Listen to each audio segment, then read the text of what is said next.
kişi. Berk diye bir arkadaşımız var, kulağı çınlasın. Ben Amerika'dayken Kamil abi olsun, evde babam olsun, çeşitli arkadaşlarım olsun.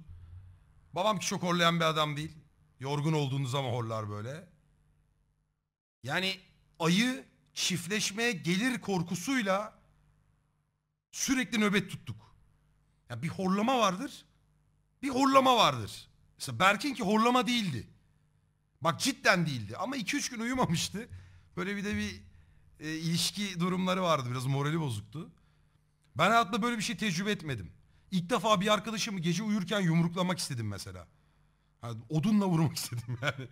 Böyle bir horlama yok. Bak uyandırıyoruz.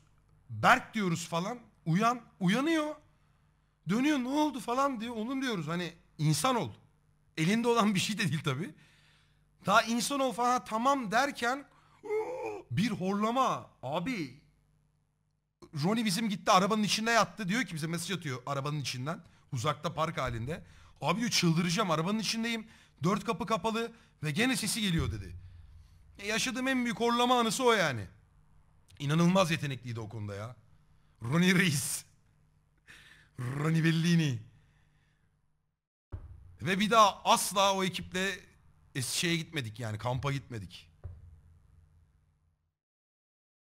Abarttığımı sanıyorsunuz ama yok yani, diyorum ben 32 yaşındayım, öyle bir şey yaşamadım.